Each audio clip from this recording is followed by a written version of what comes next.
ইন্না আনজালনাহু ফি লাইলাতুল কদরে ওয়া মা আদরাকা মা লাইলাতুল কদর। আমি এমন একটা রাত আপনার উম্মতকে আপনার খাতিরে দান করছি যেটা অন্য কাউকে দিই নাই।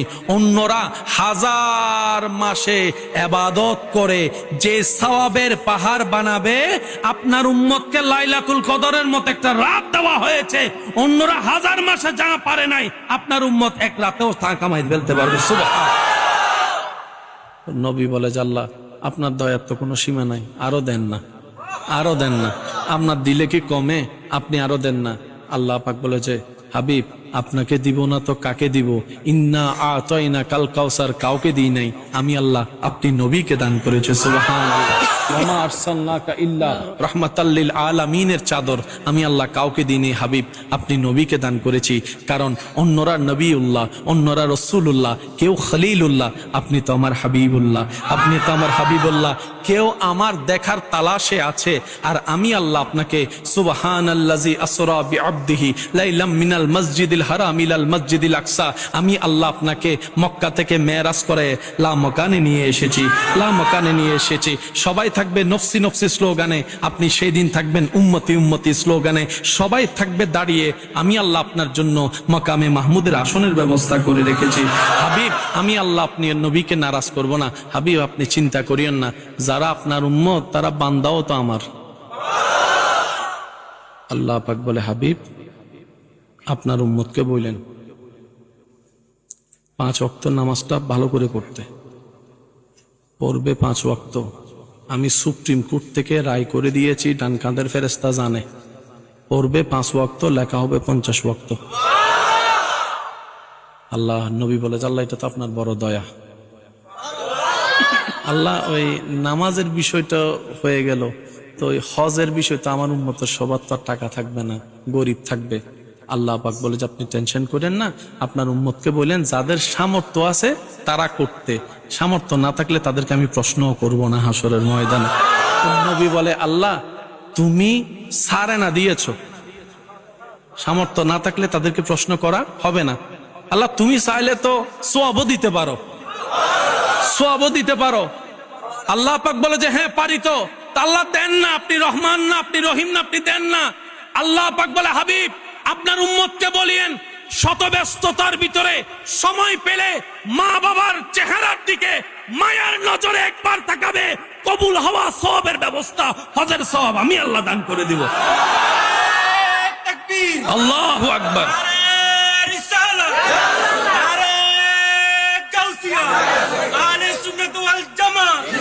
উচ্চ আওয়াজ একবার বলেন সুবহানাল্লাহ। নবী বলে যে আল্লাহ হজরটাও দয়া করে দিলা, তো রোজাটা। আল্লাহ পাক বলে যে কি করতাম, আমার উম্মত অনেক সময় তো ব্যবসার কাজে বাইরে যাওয়া লাগবে, গরমে গরমে রোজা রাখতে পারবে, যদি রোজা ভাঙিয়ে ফেলে গুনাহ হয়ে যাবে। আল্লাহ পাক বলে আপনার উম্মতকে বলে দিলেন যদি পারে রাখতে, না পারলে কষ্ট করে রোজা রাখার দরকার নেই, পরে রেখে দিবে। আল্লাহ আমার উম্মতের হায়াত তো কম, 40 বছরের রোজা পাইবে আর কয়টায় পাবে? 40টা পাইলেও বয়স ছোট হওয়ার কারণে 12 বছরের দিকে চলে যাবে, অল্প রোজা পাবে। অন্য উম্মতেরা এতগুলো রোজা নিয়ে যাবে, আমার উম্মত কম নিয়ে যাবে, এটা তো হয় না। আমার উম্মত ছোট হওয়া মানে তো আমি ছোট হওয়া। আল্লাহ আপনি আমাকে ছোট করবেন? রব বলে যে না, আমি কেন আপনাকে ছোট করবো? ওয়ারাফানা লাকা যিকরা, কাউকে বলি নেই, আপনি নবীর ব্যাপারে বলেছি, আপনি নবীর ব্যাপারে বলেছি। এবার নবী বলে আল্লাহ একটু দয়া করেন না, আমার উম্মতের আমল নামা যেন একটু বেড়ে যায়, অল্প সময়ে বেশি বেতন যেন পায়। আপনি চাইলে তো পারেন, আপনি চাইলে তো পারেন। এবার রব বলে হাবিব, আপনার উম্মতকে বলবেন রমজানের সর্বোচ্চ রোজা সবগুলা রাখার পরে ঈদের চাঁদে শাওয়াল মাসে যেন সে 6টা রোজা রাখে। যে 6টা রোজা রাখবে তার আমল নামায় 365টা রোজা রাখার সওয়াব আমি আল্লাহ দান করে দেব। কঠিন হচ্ছে না সহজ? আরেকটু জোরে। নবী বলে যে আল্লাহ আপনাদের কি কষ্ট হচ্ছে ভাই? নবী বলে যে আল্লাহ এটা তো তোমার দয়া, তো 24 ঘন্টার মধ্যে তো 5 ওয়াক্ত নামাজ পড়তে 1 ঘন্টা না লাগে, বাকি সময় আমার উম্মত কি করবে? একটু সওয়াবের ব্যবস্থা করে দাও না। রব বলে যে যান, সেটাও দিলাম। আপনার উম্মতকে বলবেন খাওয়াটা যেন আপনার সুন্নত মোতাবেক খায়, বসাটা যেন আপনার সুন্নত মোতাবেক খায়, ব্যবসাটা যেন আপনার সুন্নত মোতাবেক। সুবহানাল্লাহ জোরে বলি।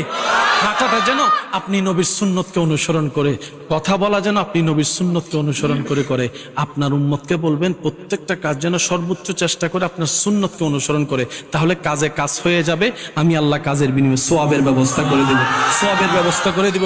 শুধু তাই নয়, আপনার উম্মতকে বলবেন এক ভাই আরেক ভাইকে সাক্ষাৎ হলে সালাম দিলে সওয়াব হবে, হাত মুসাফা করলে হাত ছোটার আগে আমি আল্লাহ গুনাহ মাফ করে দিতেও রাজি আছি। সুবহান।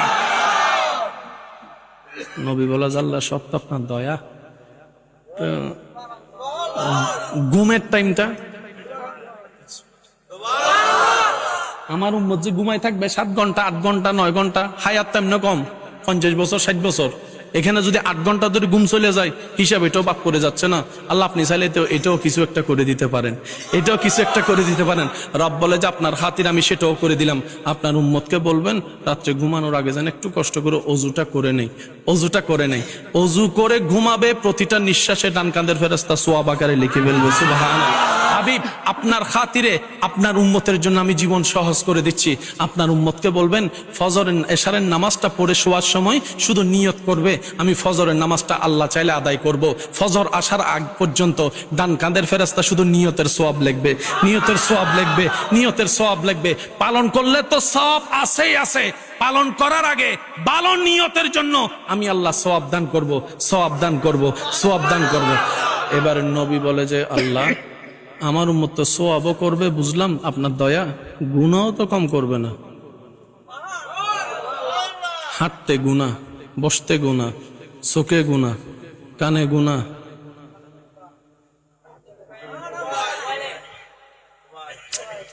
বুঝুন না, মোবাইলে গুনাহ, মোবাইলে সবগুলো তো গুনাহ। আল্লাহ এতগুলা গুনাহ যদি হয় সে তো আবার জাহান্নামে যাওয়ার চান্সেস থাকবে। আল্লাহ পাক বলে যে আপনি এটাও চিন্তা করেন না, আপনার উম্মতের জন্য আমি তওবার রাস্তাও খোলা রাখছি, তওবার রাস্তাও খোলা রাখছি, তওবার রাস্তাও খোলা রাখছি। তওবা করতে থাকতে বলেন। একটা তওবা যদি আমার পছন্দ হয়ে যায়, সেই একটা করবে তওবা আমি সারা জীবনের গুনাহ মাফ করে দিতে রাজি আছি। নবী বলে যে আল্লাহ এর পরও যদি আমার কোনো উম্মত গুনাহ নিয়ে যায় হাসরে, রব বলে যে আপনি চিন্তা করেন না, সেখানে আমি আপনার সুপারিশের ব্যবস্থা করে রেখেছি। এত কিছুর পরও যদি আমরা জান্নাতে যাইতে না পারি, বুঝাতে পারছি? আমার ভাইও হয়তো আমার সাথে একমত হবে। আল্লাহ আমাদেরকে নবী রাহমাতুল লিল আলামিনের উম্মত করে এমন দয়া করেছেন, আমাদের পাটা জান্নাতের দরজার সামনে গিয়ে আল্লাহ রেখেছে। শুধু ঈমান, নেক আমল, একটু ধৈর্য, একটু সহ্য, শুকরিয়ার সাথে যদি জীবনটা কাটাইয়ে যাইতে পারি, আল্লাহ চাহে তো কদম দিলেই জান্নাত পেয়ে যেতে পারি। এইরকম সুযোগ আল্লাহর কাউকে কখনো দেন, জোরে বলেন আর কখনো কাউকে দেন। ঈমানটা মজবুত, আমলটা সর্বোচ্চ আল্লাহর জন্য, সন্তুষ্টির জন্য করা পারবো তো ইনশাআল্লাহ। তো সেই জন্য আমার একটা অনুরোধ, কিছু কিছু কাজ করেন যেটা শুধু আপনার আল্লাহ জানবে।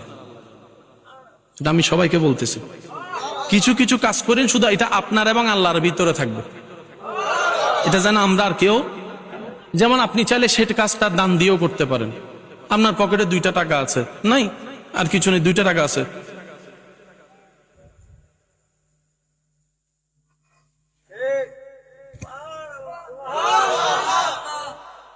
আমার ভাই বলবো যে আমি দেখি নাই কি দিছে, আমিও বলবো যে আমি দেখি নাই, উনিও বলবো আমি দেখি, আল্লাহ পাক বলবো যে আমি দেখছি।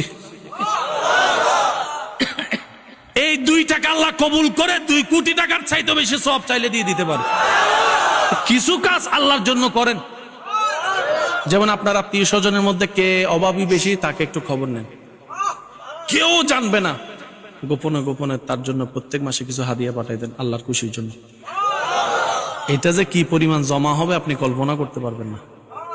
আপনার এলাকায় একটু খবর নেন, কার সাংসারিক অবস্থা খুব খারাপ, পড়ালেখা করতে পারে না, মেয়ে বিয়ে দিতে পারছে না, একটু গোপনে গোপনে খবর নেন। আল্লাহ যতটুকু তৌফিক দেয় সেটা আপনি পৌঁছাই দেন, কেউ জানবে না। আপনার এবং আল্লাহর ভিতরে থাকবে। 5 ওয়াক্ত নামাজ আল্লাহর পছন্দ, তাহাজ্জুদ আল্লাহর বেশি পছন্দ। কেন? তাহাজ্জুদ নামাজের মধ্যে গোপনীয়তা বেশি, সবাই ঘুমাই থাকে, আপনি দাঁড়িয়ে আছেন। সেজন্য ওই প্রেমের ইবাদত গুলো আল্লাহ বেশি পছন্দ করে। আল্লাহ তাআলা আমাদের সবাইকে নেক আমলের সাথে জীবন যাপন করার তৌফিক দান করুক।